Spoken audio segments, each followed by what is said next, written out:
Hi, everyone, and welcome to Light a Joint with Ida. Thank you for joining us today. Today, I have Jamie Lowell with me. Hey, Jamie. You do. Hi, how you doing? Glad to Good. be here. Thank you for joining me. Of course. Yeah. Looking forward to it. I'm having so much fun doing this. At first I wanted to start out with just women, and I can't because I have so many good guy friends that I want to tell your story and sit down and smoke and have fun. I appreciate making the cut. A lot of good women to go for a while before you run out. But oh yeah, there is. I'm slowly working the men in. So and I've watched the show a few times and I like it. It's really cool to just talk about whatever. Doesn't necessarily have to deal with the current issues of the day, and just a little background on people, and it's kind of cool. Yeah, thank you. Yeah, thank you for that. So, what did you bring for us to smoke today? I was really liked this chem cookie that I have. It was gifted to me by Rick Anstis, who's a caregiver who has done a lot of work over the years with Rainbow Farms, but has moved from there to work with Big Cloud Productions, and they put on some really good events this year so far. Oh, nice. I haven't made it to one yet. I want to go to the Organic Cup, I think it is, in September. Okay. I'll have to go with that. And this is chem cookie, and it's just really good. I happen to have a little bit of it, so I thought it'd be good for this. So, Jamie, you are a cannabis activist. Yeah. You are a businessman. I mean, you are in the cannabis industry. Like, you are fully immersed. There are some of us who kind of toe that line and have a foot in advocacy and activism, other foot in business and in the formal industry to a degree, and kind of toe that line. And I'm not alone, but that's a good description of. Yeah, no, I love that because it's like you're fully immersed in this. Right. Yeah. So can you tell me like a little bit about like your background, like how you grew up, what was your parents' stance, what your family's stance on cannabis, religion wise, what impact did it have on you? Yeah, I think ultimately I had older sisters who were in an era where, partying was pretty common, and they had some boyfriends and other friends who also in extension were into that. And some of that activity was kind of around me a lot, when I was younger. So I was kind of familiar and not really too sensationalized by discussions about cannabis because I saw it in action. Right. Okay. So I got into it relatively early, I guess, myself. But I was mainly kind of hooked on alcohol, and that was something I had to struggle through before I really just decided to rely on cannabis when I got older and quit drinking. But the the situation I was in was like on my mom's side. My parents got divorced when I was young, and she was kind of like, okay, with people are going to do this behavior anyway, just do it in the central location and around my house, kind of a theory. Right. Whereas my dad was a little more conservative. He was drinking and stuff like that, but many people view alcohol as okay and cannabis is evil, or have over the years. Right. And it's more of a nuclear family scenario with his getting remarried, to my stepmother and brothers who are still in my family, up north in Oscoda right now. And so, I did get into some trouble, along the lines because I was in environments where where I wasn't allowed, right, to be doing stuff, and had to vet through it. But I've never, it's kind of interesting because I've brought this up before and had discussions with people. There are times when I knew, and other people know, that the consequences are huge if you get involved with cannabis or, if you do something, but I would still just do it anyway, figure out a way to get a hold of cannabis and smoke it. And usually, I got busted a few times, but usually get away with it. Right. And just because whatever it was so important enough, for me to do that. Right. And that's, capping it off when I was about 28 and just deciding I'm going cannabis, getting rid of alcohol. Well, this journey wasn't that easy, but there was a crux where I made that decision. Okay. And it's been the way ever since. I'm turning 55 next month. So, well, congratulations. Been away from alcohol for quite a while now. Yeah. And it's interesting because I feel like for a lot of us that cannabis is the gateway to getting off of alcohol. For a lot of things. Yeah. They call it harm reduction kind of, but exactly, it really it doesn't just reduce harm, which it does. Right. But it actually goes further and helps people really get away from the dependencies they have on those actually dangerous substances. Yeah.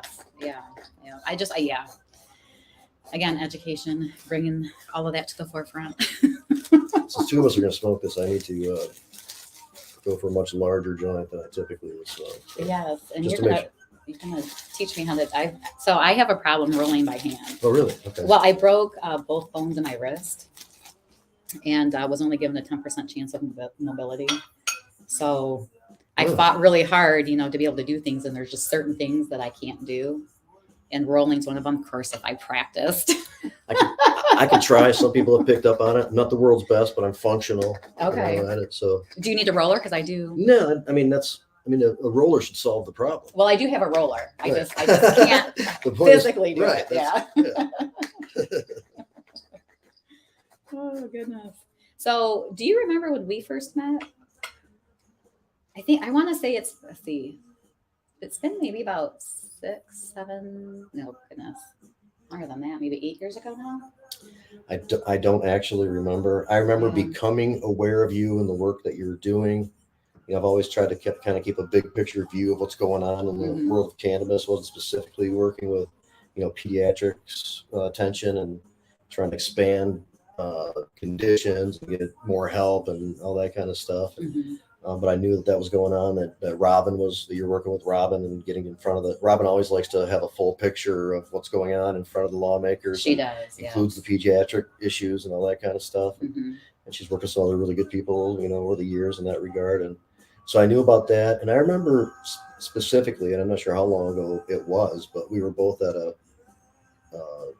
city council meeting and spoke on trying to encourage the city council to look at, approving licenses for some retailers and some other businesses that were coming in. And I remember talking to you a little bit more than I had in the past. Right. Saying good job, and that was important. And we actually, were successful. Rick Thompson was there too. Nick Agro was there. So that was a good night as far as getting a message across and having it received and considered. That doesn't always happen in politics, No, it doesn't. It's frustrating when it doesn't, but when it does. Yeah. So I remember, I want to say just being at the Capitol is when I just maybe first remember being aware of you. Sure. And I found it so fascinating, and I still do, that again, people who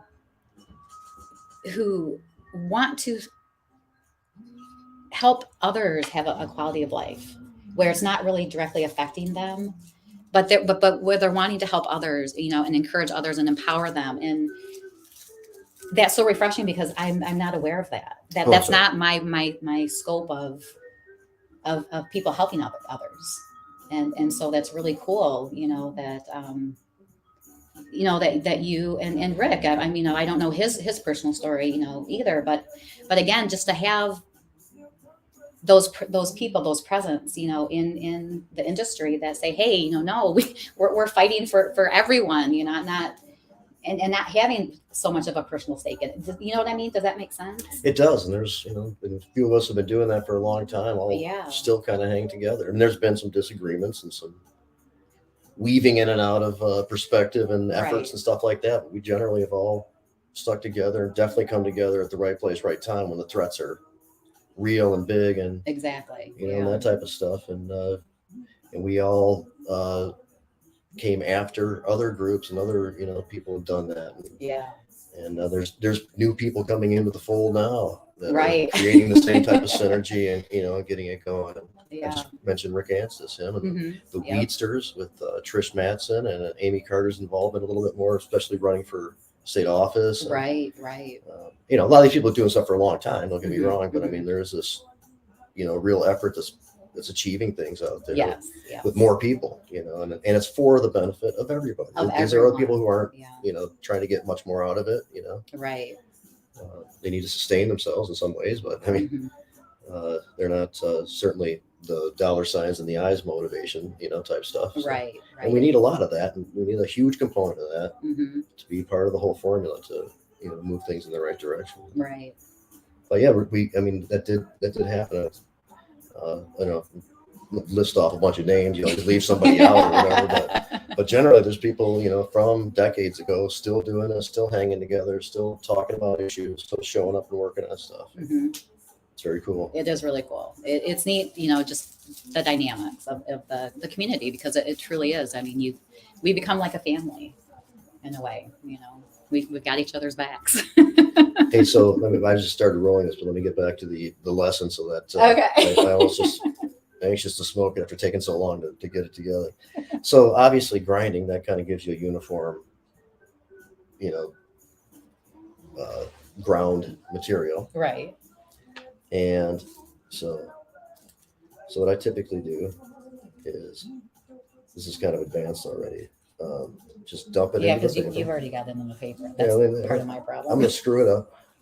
There we go. Start from pure scratch. Okay. So anyway, fold the paper up to the degree that you know you're going to put some material in it. You can kind of estimate when you need to do that. I go, I guess, 3/4 the way up, that looks like. Okay, yeah. Maybe 2/3. Yeah, 2/3, yeah. Dump it in, just, you know, try to make it even there.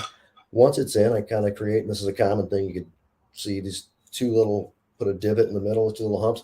You ever just tried to roll, just figuring it out, and it ends up like it's kind of like got a pregnant, Oh, yeah, thing in I've it. seen that, yeah. So that's really common because of you know, Okay, of the making way that of the way little- it concentrates there. So that helps to combat against that. And then I kind of like just barely kind of touch my fingers on there, get this lined up so you can start rolling back and forth a little bit. And Oh, that nice. is everything kind of compact and ready to go. Then you know when you can get like a nice lay over the bottom You part make that on look there, so easy. and then line it up just for the final roll, and in this case lick. Not in a commercial facility, I wouldn't recommend this to be distributed across the nation, but this is common for a social scenario. Yeah. When you're amongst friends, it's Yeah. cool. And there's a joint, and this was rolled with Lazy Susan, which I found to be pink a good paper. and a really good paper. Oh, they're pink? They are pink. Hey, I like that. With the blue light. And again, not perfect or anything, but quite functional. I love that. Yeah. Good job. Thank you. Okay, now I have to practice. You can roll the next one.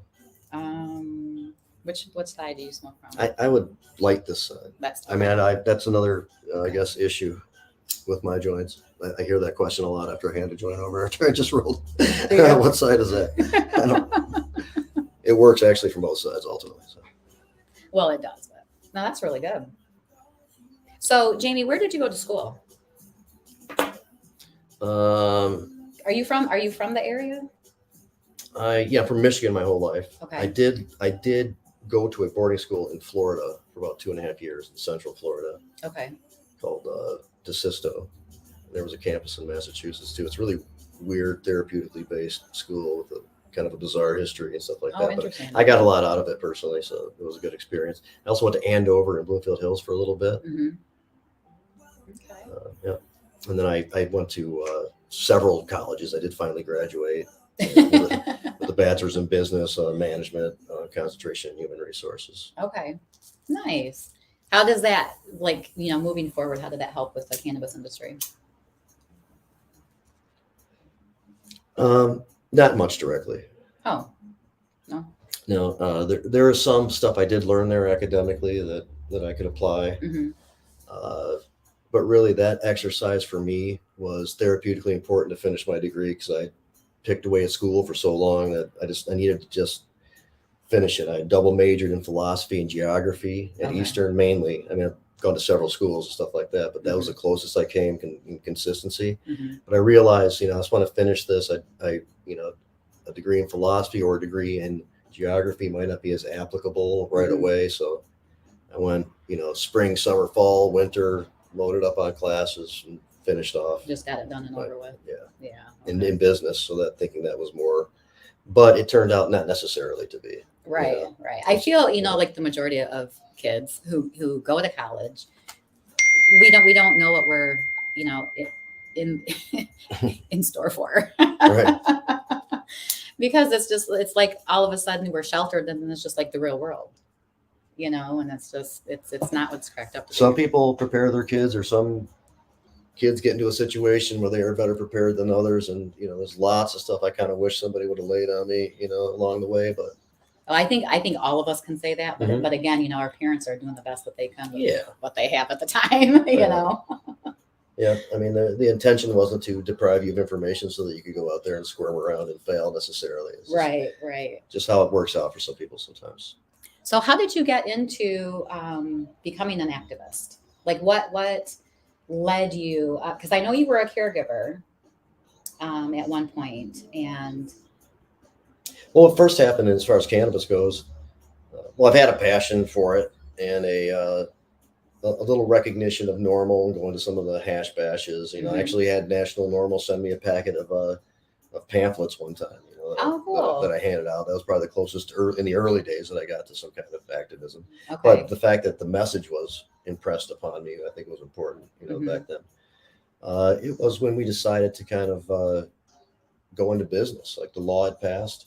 A little group of us were in real estate, and that Hmm. bubble had kind of burst, and we weren't doing much there. Okay. There was a building. Daryl Stavros owned the building where, Hmm.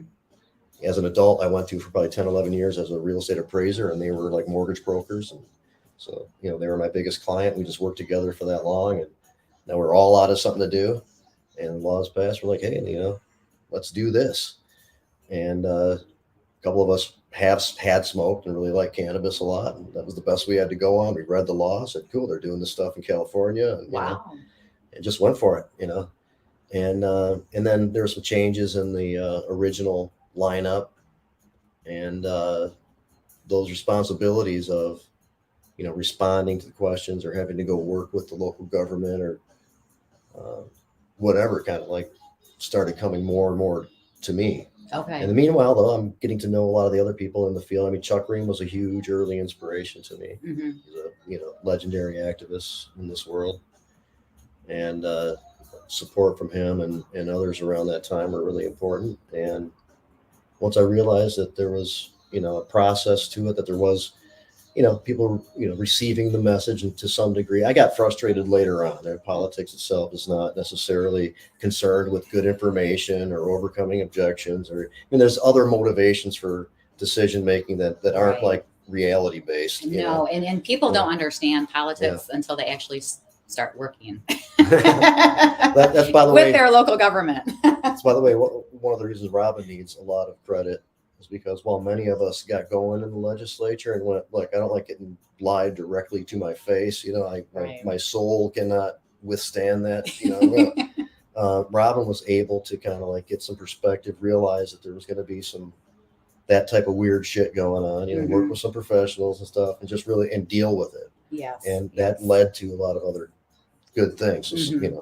fortunately, that happened. Right. People should Right. know that about the history of how we got to where we are. Yes, there are some of us who have different talents for sure, and we're able to navigate. And I give her a lot of credit because I do see what she goes through, and it's when you're right on the front lines in politics, it's And in her own way, while her world is immersed in the business side and of cannabis and politics and lobbying, and stuff like that, she also, by definitions or her history and what she does in her views, are in the camp of also in the world of the pre-world of caregiver patient rights, exactly.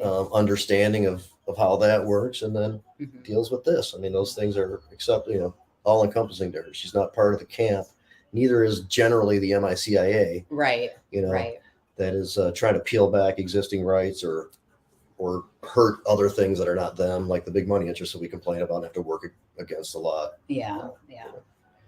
Yeah. So there's a difference. There are some people that kind of conflate them because they're both industry associations. I mean, meaning, I guess MCMA are just other big money interests at large trying to do stuff, and the MICIA. But there's a difference. A lot of those people there come from the world of, pre-state recognized licensed operations, and understand that and are intimidated by it in the new world. Right. Yeah. And they're able to transition and work into, Mhm. the business model, to become legit. And that's kind of like lately I've been I have a monthly column. I've been on the Smoke and Rope recently, my own show, and just watching a lot of things happen in this really kind of weird market right now with Mhm. things being saturated, and on the commercial side. That's an example of how historical perspective is missing. from the equation. Yeah, absolutely. You know, this is off topic a little bit, but something I was talking with a friend of mine about doing vendor days. And it's like, how do we reach like the mass population to educate them? And it's why can't we start doing that through vendor days? But I guess everybody, you have to have enough people on board. So that is done a little bit, I have to say. Is it? And I would think Okay. I've seen Redemption bring really good messages and have really good people who are knowledgeable about these things. Okay. Run those and get into conversations with those who are interested Mhm. about it. There are some places more conscientious than others and aware of that and slip it in a little bit. It's Right. part of their Okay. mission, part of their philosophy, that kind Okay. of stuff. But you're Okay. right. That's a forum that's not used or not utilized to really get some messages out. And that makes a lot of sense. But there's so many different views. I mean, there's not everybody understands why historical, cultural perspective is important. True. There's a Yeah. lot of people coming in, treating this as a seasoned industry and applying these, corporate approaches that come from a different world, and it becomes misapplied. It causes some issues sometimes. Yeah, and you're right, because we are truly in the infancy. I mean, yes, cannabis has been around for a very long time, but not in the regulated market, Yeah. not in the industry and commercialized. And but it is neat to see those that are able to make the transition and can run in that and operate in that space. And those who are making it through, even those struggling, those who are remaining stable, those who might even be doing. Some companies are even doing well. Mm-hmm. Right. Right now, what I've seen kind of consistent with those companies is the perspective that I talk about, historical, cultural perspective, understanding the nature of the plant, what the environment is in which you are working, Mm-hmm. who the people are that you're Mhm. trying to impress, and Right. why, and that kind of stuff. And relationships with philosophically aligned people and other Mhm. companies, and providing support, providing information, providing synergy, through thin and thick times. Right. And those who have foregone relationships for one reason or another, are possibly dealing with some of those consequences. It shows up at times like this. Oh, it told. Yeah. All of our actions have consequences. For every action, there's a reaction. Yeah. So, what are some of the organizations that you've been involved with? Because I know there's quite a few. Yeah. Well, MACC is a cool one, Michigan Association of Compassion Centers. That was actually the very first industry association. Okay. Robin was involved with that. Mm-hmm. I was a little bit involved in the NPRA, National Patients' Rights Association. Oh yeah, which Robin was the lobbyist. Worked with Kevin McKinney there. That was cool about that whole thing originally was MACC had Robin and Kevin McKinney as lobbyists lined up to do a lot of this work. Mm-hmm. We fizzled out for a variety of reasons. Right. I remember, because I remember working with you guys. And Yeah. NPRA Yeah. formed and then came in and salvaged what had been started a little bit. Okay. And kept on with Robin. And Kevin Robin eventually came ahead of that organization, and then the MICIA, which is Right. a very important organization from my perspective. Yeah, business, of course. Mm-hmm. Same big money interests. Ultimately, not only they want to get rid of individual rights and the caregiver system and micro businesses, anything that's not them ultimately is on target. So it's right. So let's talk about the caregiver system for a little bit. So, because I don't know if a lot of people understand what that really means. Well, right, because sometimes it gets warped into a conversation about people who are exceeding limits. I don't care that people are exceeding limits, and those who I talk about who have this perspective also understand that that's not something that they need to be worried about when they're in the commercial industry. Right. This pie is big enough for all of that activity. Yeah. But it is unfortunate that caregivers, which are registered people 21 and over who have been selected by registered patients to engage in kind of an agency relationship where they help them facilitate getting the medicine that they need. That could happen in many different ways. People have had different ideas about that. They have to grow. They don't have to grow. You could have a caregiver but still be growing for yourself. Exactly. Neither one of you could grow. The caregiver gets it from other means. I mean, there's there's different ways of doing it. People tried to, warp it into certain interpretations that made it more restrictive along the way. We've had to deal with that, of course, historically. Right. As it goes. But essentially, the caregiver works with up to 5 connected patients. Mm-hmm. Can have up to 12 plants. If they grow for themselves, it's a max of 72 plants. And it's so important for people to be able to find the medicine that works for them. The system has to be in place. So the point is, like, they do this, and they've been doing this now, getting around 14 years or something, and it hasn't produced an issue. Right. And those who exceed limits, are going to exceed limits, whether or not they can still continue to be a caregiver, by being in the registry or not. Right. And so by hurting that system that is maintained by many people properly, and profoundly, for the need of, as you just alluded to, somebody might need an oil treatment, a Simpson oil cancer type scenario, and that requires a lot, and that requires somebody working intimately with them. In some cases, that they're sensitive to get the exact right stuff to make the oil with. There's many different variables, and you need a lot of it. You need the process done properly, and to make sure of all that, and then get it from a retail store ultimately just isn't feasible. Well, and not only that, but each plant is going to have its own cannabinoids. It's going to have its own THC levels. It's going to have its own properties.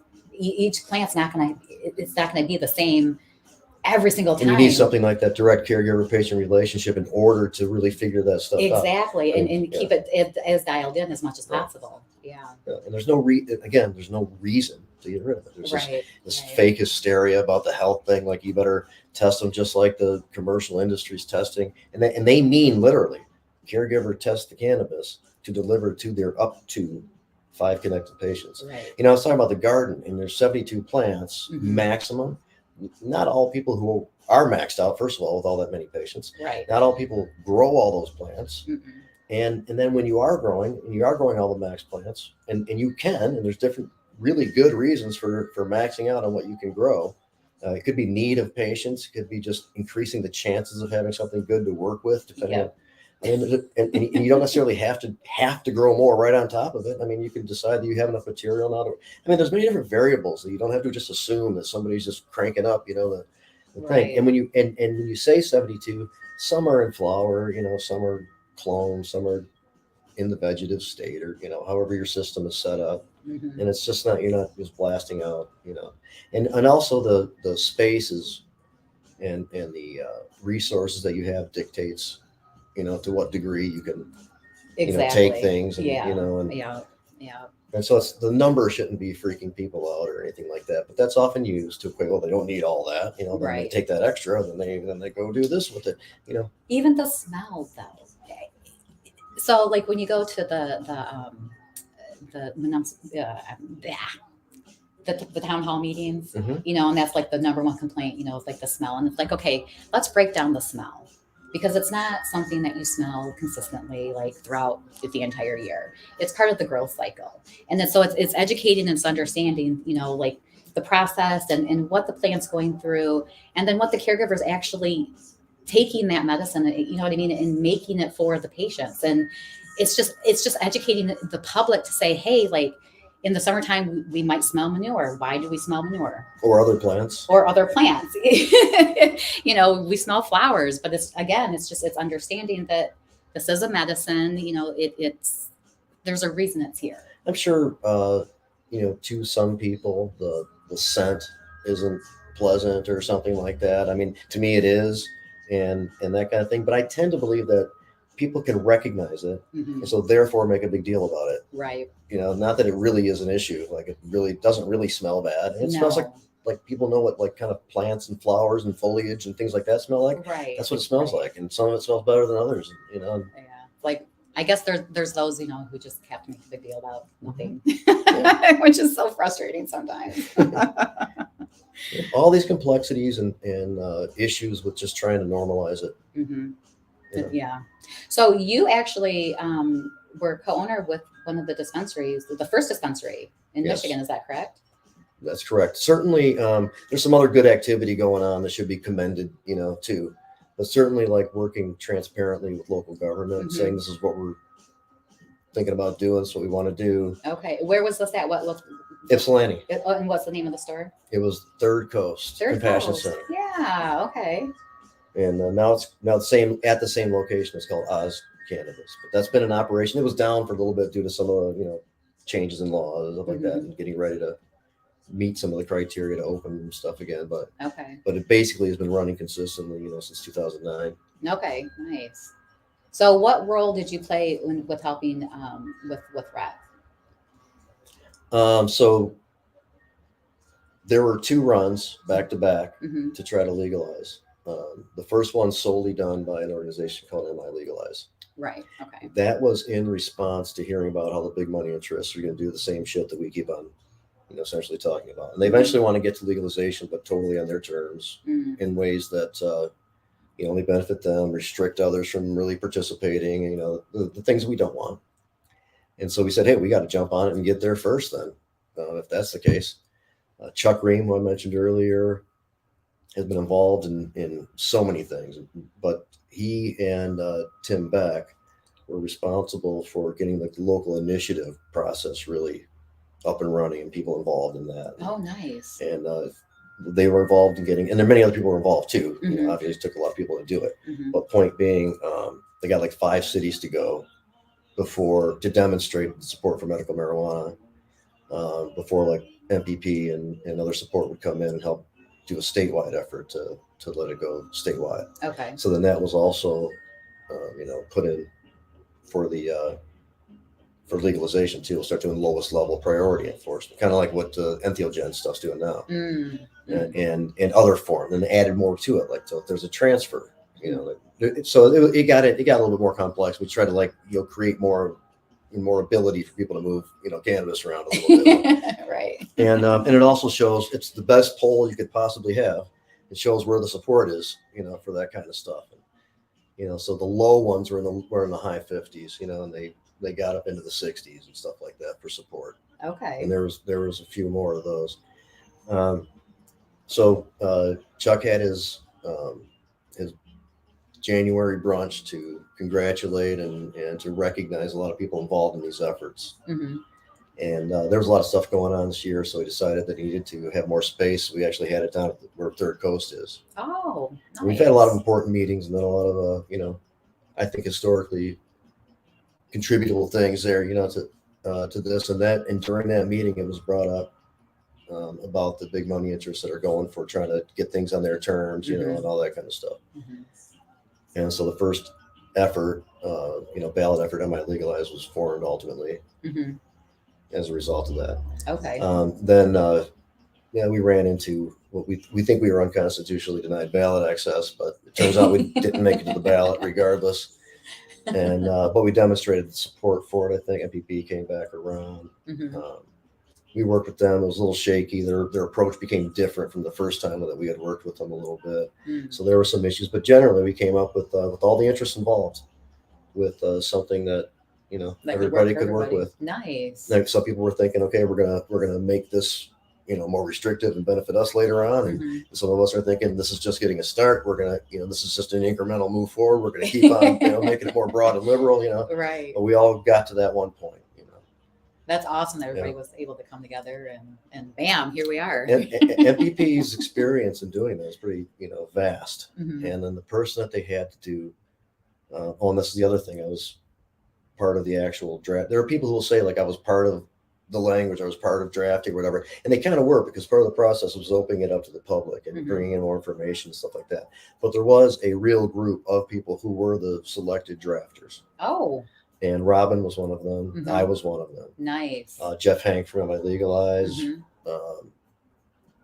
Matt Abel. Okay. There were, yeah. and it was a diverse group, Right. of interests. Mm-hmm. There was some bigger money stuff there. Mm-hmm. But I like how they were, diverse. So We're that trying to bring happened. everybody together. And we came up with what we came. Now there was another effort. I forgot what it was called. Marijuana.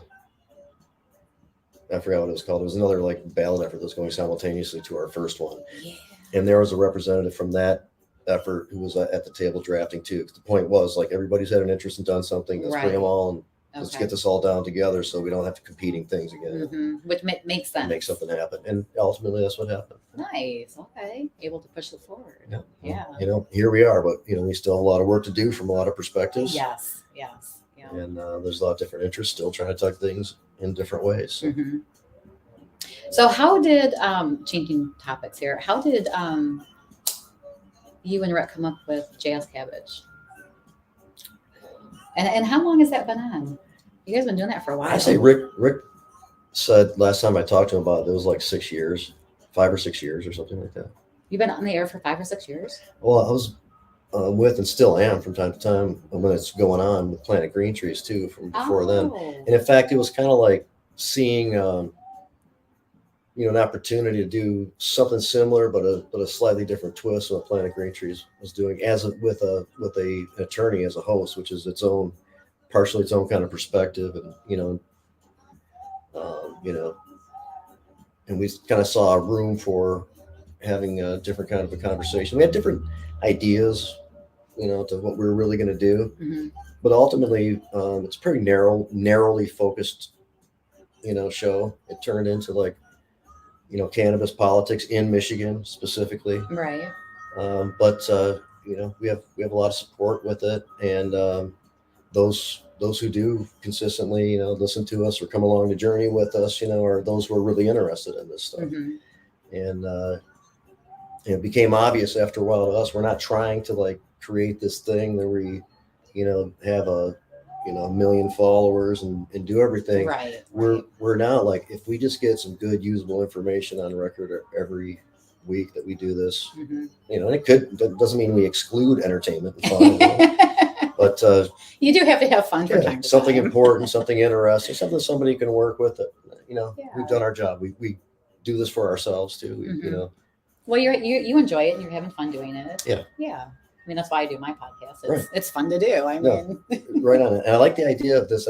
I've often thought about the concept of like talking about, you know, UFOs or you know, advanced lost civilizations or just things that are interesting to talk about while you're sitting around getting high. Yes. You know? Yeah. That's, you know, eventually I think I'll start having like little special features where it is. It's just a conversation. So Shelley Smith's Weeds and Reads is kind of like that, because if you have that subject matter, you know, with the literature, then that's exactly what you're doing. You know, and I have done that with her a couple of times and thought like, this would be just kind of cool. Just now, see, to me, that's philosophy.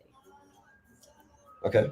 You know, that's just where we sit and we talk, and you give your perspective and I give my perspective, and I like that too. You know, without there being necessarily a subject matter that we begin with, maybe, you know, it just goes where it goes because there's stuff to talk about. And then that's how you get deep.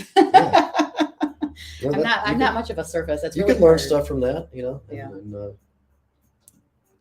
willing to go down that road. You know, it's kind of a commitment sometimes. You might. Oh, it is. Learn something about yourself, you know. It is. It is. So you guys do Jazz Cabbage on Tuesdays once a week? Tuesday 4 to 6 live, and then it's and it's on also a Roku channel from New York. I wish I could think of the name right now. Oh, wow. And Rick's on that channel in other capacities too. Oh, go Rick. That's awesome.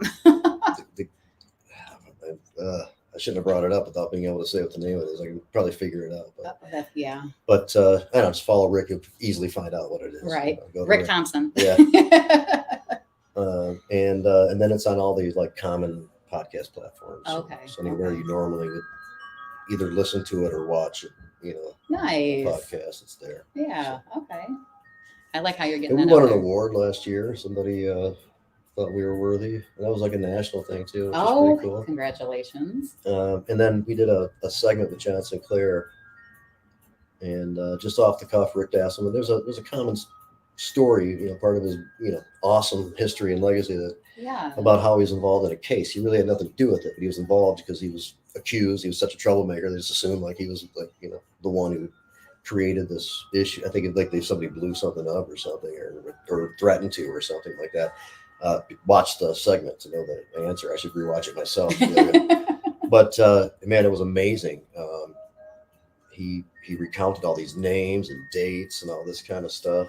And ultimately, the case went to the Supreme Court.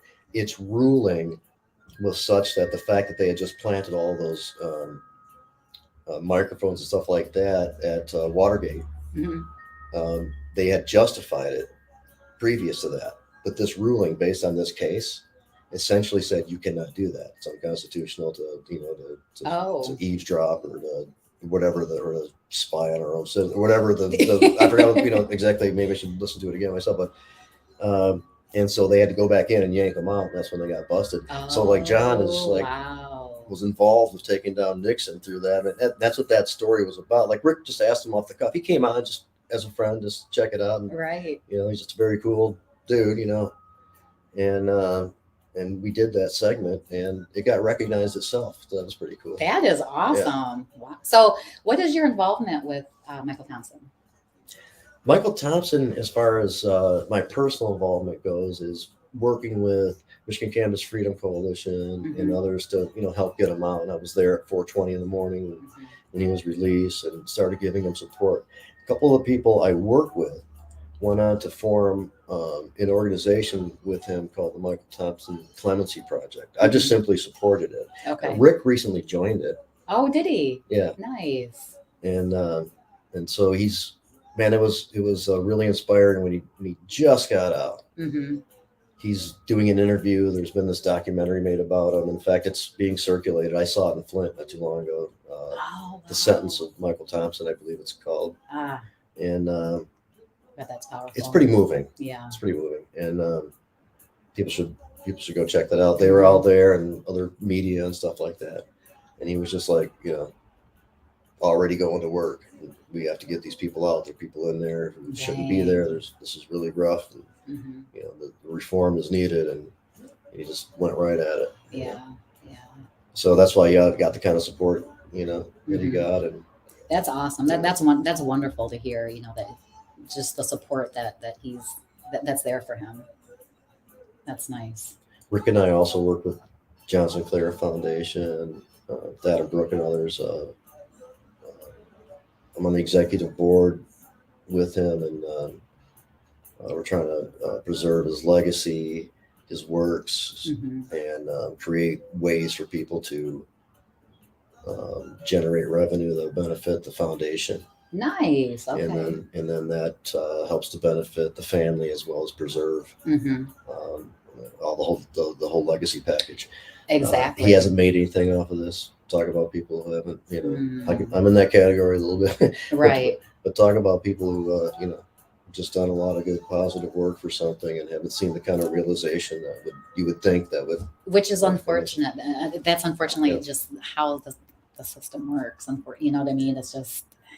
And it sucks because the ones who have paid and made the backbone and paid their dues are the ones who just And people waiting around as opportunists, kind of knowing how it works. Let these hippies set it all up, and then we'll jump in there. There's always that one that comes in behind and takes over.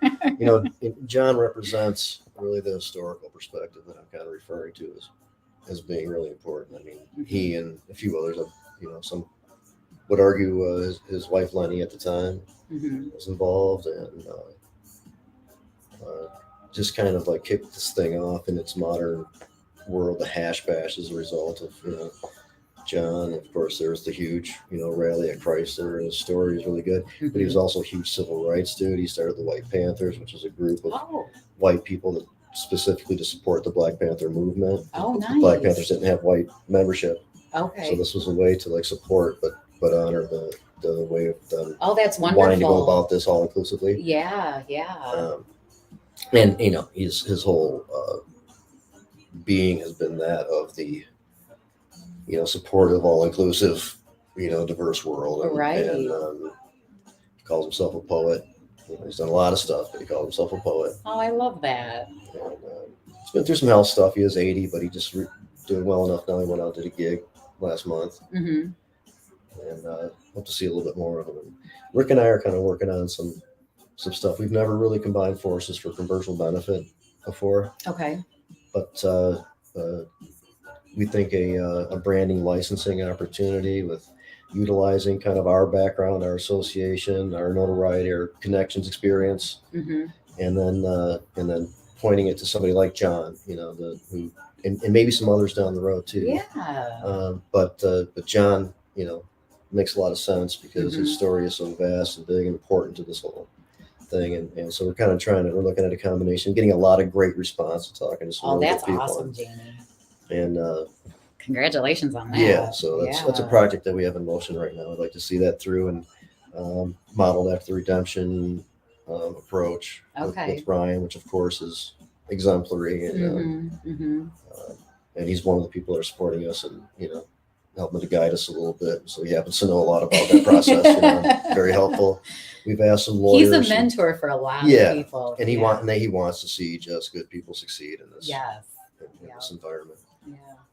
And you've got lawyers. We asked lawyers and PR people, Paul Linda, for example. The things they're not total agreements in every arena, but really good response and support. With a couple people saying, not trying to brag or whatever, but a couple people saying, like, I wouldn't even entertain this really if it was anybody else except for you guys. So, that's exciting. And so we think that we get this platform by cashing in our goodwill essentially. And then we want to point it to letting people know the story about John. Down the road, we come in on that, Right. But that's the kind of perspective we, in part we think is missing. But it includes a lot of the other efforts that we're involved in, civil rights and and creating an equal kind of playing field. That's the other thing. John has a particular disdain for this big money interest takeover stuff too. He understands the incremental growth and the freedoms of cannabis. It's not to where he'd like to see it yet either. Right. But he really doesn't like these dudes coming in here and trying to screw it up for everybody just to try to benefit themselves. Exactly. I mean, there's nothing wrong, with new businesses coming in because they see the money. I mean, that's in any industry. But I love how, you're wanting again to keep the history and the information alive about cannabis and the history of Michigan, and that's really cool. Good luck. I think it's important. I think it's cool, important. But it's like also crucial to have the perspective to really know how to navigate through this world. And it might seem trivial. In fact, it must seem trivial to some, but again, it's a plant medicine. It's part of the earth. It's once we commercialize everything we do, we lose the value of it, and that's awesome that you're wanting to harvest that and keep it alive. We don't have to. I mean, it might get there. All the forces might, mean that Nabisco owns, cannabis in the future, or something like that. But we don't have to hand it over. We don't have to start shaping it like every other, seasoned industry. And so as long as possible, we can do things that make sense. Right. And let's do it. That's so cool. So who is this little girl? This is Zeta.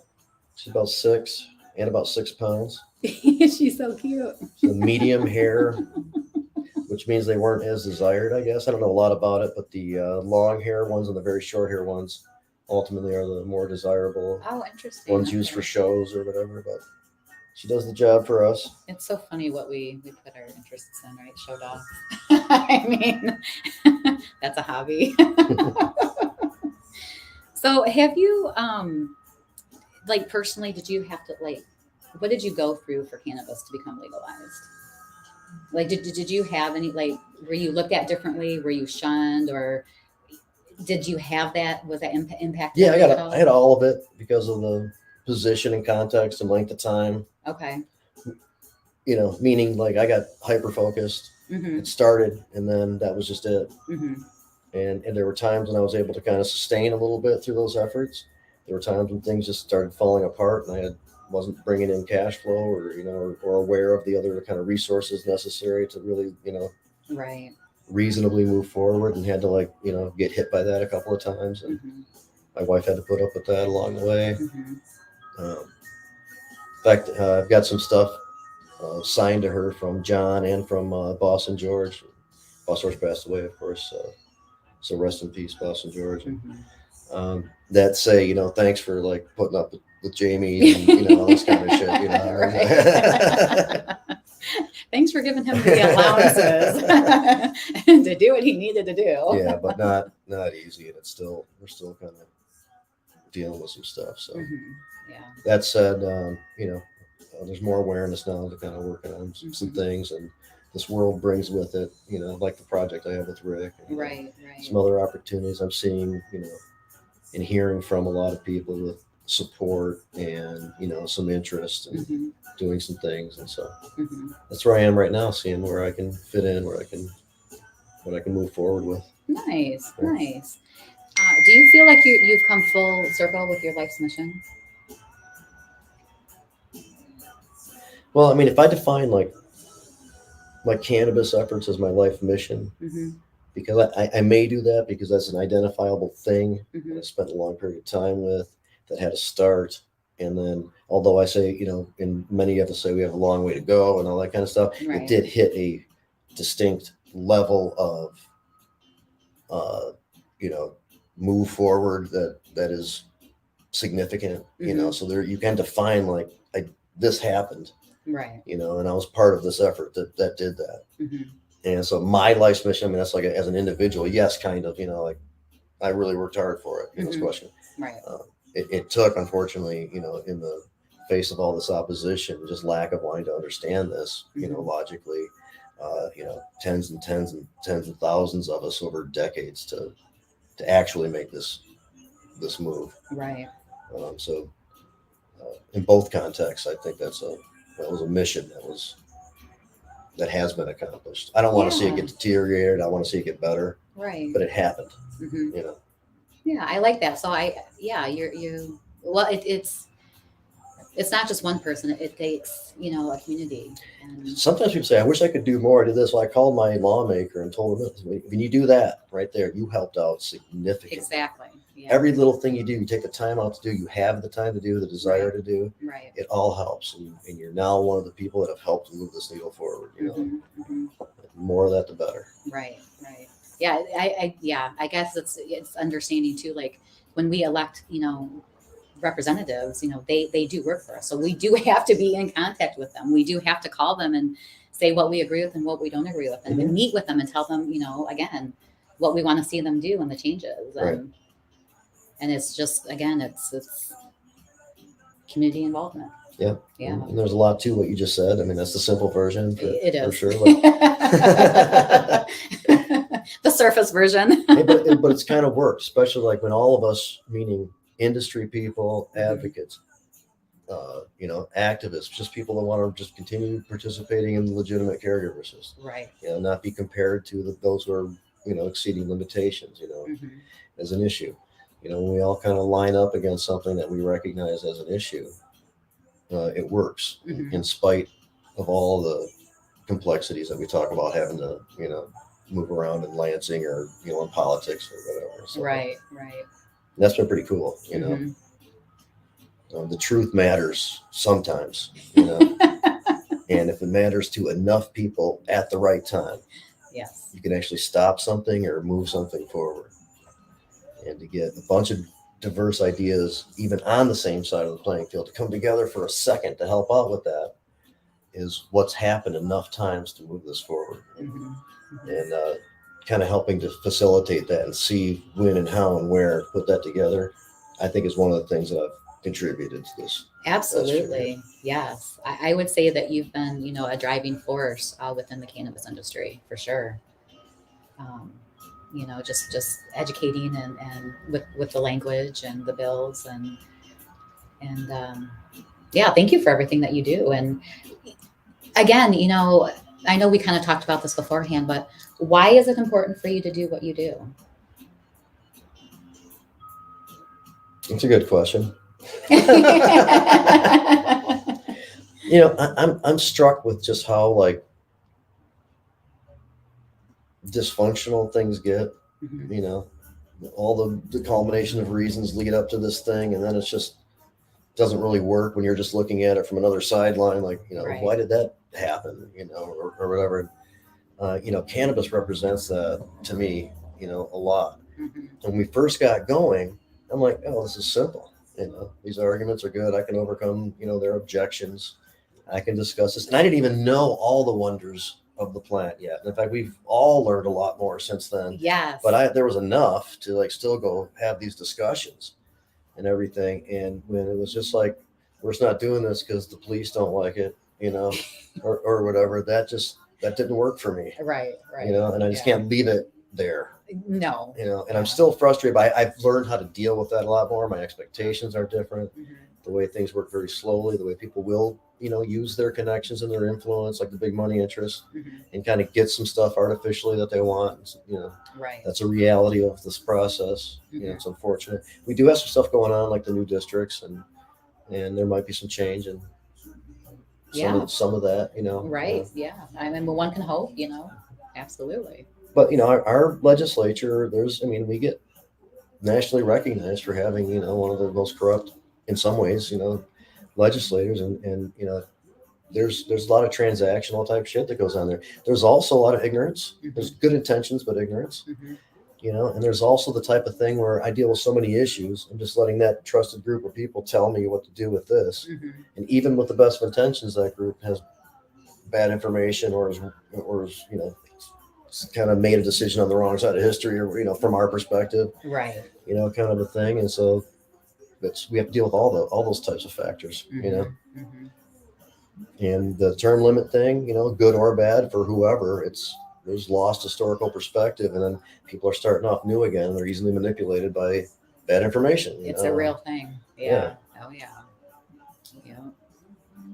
So I don't know if I've answered a question somewhere after we've got one down some road there. But well, you obviously enjoy what you do. Yeah. I mean, and cannabis is a huge trying to figure out ways to continue to do it and support it and stuff like that. And I'm excited to see what the future holds and what you're going to get into next. Yeah, we got to get through in some respects some kind of rough times. Right. Oh yeah. I mean it's a real thing. Yeah. And then see what emerges from that. I see some qualities, as I mentioned before, some places, and I kind of hope to be hanging around with those same people a year from now. Yeah.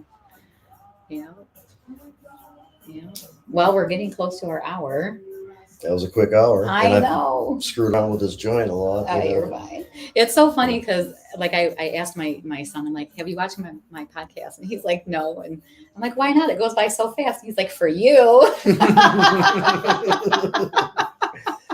That's right. You have to kind of flow with the subject matter a little bit. You have do. some kind of and connection. I was like, okay, I guess that makes sense.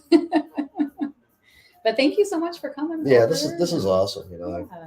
We have a nice little family of podcasts in Michigan. We do. Planet Green Trees has been down a little bit, but I think Michael wanted to. Michael Kamor, the host attorney, wanted to be part of his kids' activity, and he got into some coaching and showing up at games, and stuff like that. So that took that time. Right. Well, I think COVID too, for a lot of us, helped show us, we do have to invest and make that time for ourselves and what's important to us. And and I think for a lot of us, it was a positive thing. Right. I mean, you got to take the good with the bad. Right. Is the MyCanacast or the MICIA cast still in full swing? Or? Oh yeah, so we're just taking the summer off. We're coming back in the fall. Right, that's a cool one. Yeah, I enjoy doing that one. I was on there once, I think, when we were trying to promote Hash Bash. Yes. Maybe Rick and I will succeed in something, and then you can legitimately have us on there. Hey, I would love We definitely want to join MICIA. Yeah. And talk to Robin about it a little bit. She might help us out a little bit along those lines via our model. Right. And that's just a cool show. There's also one that's called MyCanacast too. Yeah. Groovy and Canna Dave. That's a cool show too. I need to meet them. Yeah, very cool. Yeah. The 420 Post. Rick does his news on there. Yeah. We've got quite a few. Bros Bro Show. Smoke and Row. Yeah. There's the Cannabis Lifestyles channel. It's got a few good things on it. Okay. There was one that just came to Detroit. Some girls. Shoot, I can't think of their podcast. I think they're just getting into. Oh man, and there's so many that have come and gone, and that are around now that I'm not mentioning just because I just don't have. There's so many. There's so many. Yeah. But I am happy with the ones I'm aware of. There's a lot of good information. There's a lot of good interaction. There's some entertainment. Right. From time to time. I mean, hey, we're breaking down molds. We're talking about cannabis. We're trying to educate, and and we're smoking. And again, we were talking, it's not like you're losing any inhibitions. It might calm you down. It might, help you focus more. It's not going to make you go buck wild crazy. Cannabis, sometimes the controlled substances list, for example, gets associated with things that really shouldn't. So many people view it like alcohol. Mm-hmm. And that's where we get into some of those issues of the concern about driving and all this kind of stuff too, Right. But it's not like that. Our frontal lobe's not getting soaked and inhibitions are not running away, or nobody's going to put a lampshade on their head or anything. They like really that. need to start doing the comparisons between alcohol and cannabis. As far I think as the state should do that, and I think they should also have a campaign about not worrying about the THC number. Some of the mess that this lab scandal has been drawn from is like this stupid THC chasing. It's so crazy to me. So, again, when I heard that the general population is thinking that the percentage of THC, and they're comparing it to alcohol, and it's like, no, it's not what's get you high. It doesn't even. I mean, it helps get you high, but it doesn't even mean anything in the context of the flower or the concentrate. Right. And the better comparison to alcohol that I've heard is that when you're choosing something to drink, you don't go solely by what's got the most alcohol content in it. You go by what's going to be the most pleasurable overall experience. Exactly. But what you're in the mood for. Then the other difference with cannabis is you could have something at 9% that could kick your ass all over the place, and something at 25% that doesn't really do much for you. So this idea of, you want to have more has just been internalized, but not with good information. Exactly. And those are the forces that a lot of companies are up against. Right. And it is difficult, but the advice going in has always been, let's distinguish ourselves. Let's be ahead of the pack. And right now, during the saturated market, would be an awesome time to do that, instead of kind of being more like sheep-like and running still down that hole. But exactly. It's difficult for a lot of places, and easier said than done. It is. There's a lot of forces at play. Well, and all we can do is, again, just start educating little by little and doing what we can. And I think, again, if there's enough of us doing it, involved in the education movement, right? We'll eventually get there. You know what? I'm not going to go over them right now, but you asked me about the organizations I was involved in. Yeah. I said, am I legalized? And then from there, we went on to a bunch of We did. But ASA is one of them that I like a lot. Yes. Americans for Safe Access. And they're kind of struggling as a national organization because some of the steam is running out, of using medical as the basis for like spearheading the change in laws and stuff like that. The support there, I think, isn't as much as it was. And a lot of states are doing their own thing along the lines of some services that they were providing, or, companies within states, I guess I should say. Right. So they still could use some support. They do a lot of important things. They have a top of the game assessment of all the current research and everything like that. And they have ideas for easy transitions of law changes, like when descheduling happens on a federal level. Okay. They have a department that handles medical cannabis, so it doesn't go FDA or DEA. Oh, nice. It's just a realistic approach type of Okay, I'll have to talk to Brandy, and I'll have to see, because I wouldn't. And she's the chair, and I'm the vice chair, and Brandy's been with them for 20 years. And, okay. So I do like that organization. And we did bring up the MCFC, I guess, now that I think about it. And then Johnson clarified, I guess we did cover it. Okay. Well, that's kind of, that's. I want to give a little recognition to something. Oh, you know what? Glenn, Great Lakes Expungement Network. Oh. It's a huge one. I walked in with a Glenn call going on. Yes, you did. And we said hi to everybody. Yep. Josie Scoggin was on there. Crystal was on there.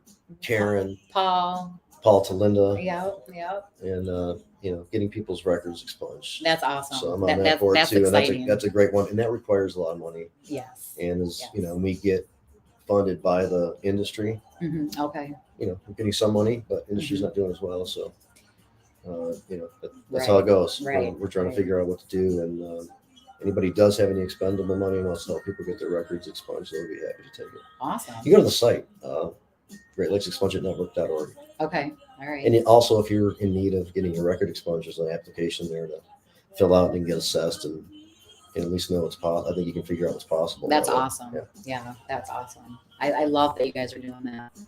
And now Redemption has supported that a lot. In fact, that was born out of a Redemption Sons and Daughters project. Yes. Then became its own thing. Then I joined the board there. That's But so I cool. also do some.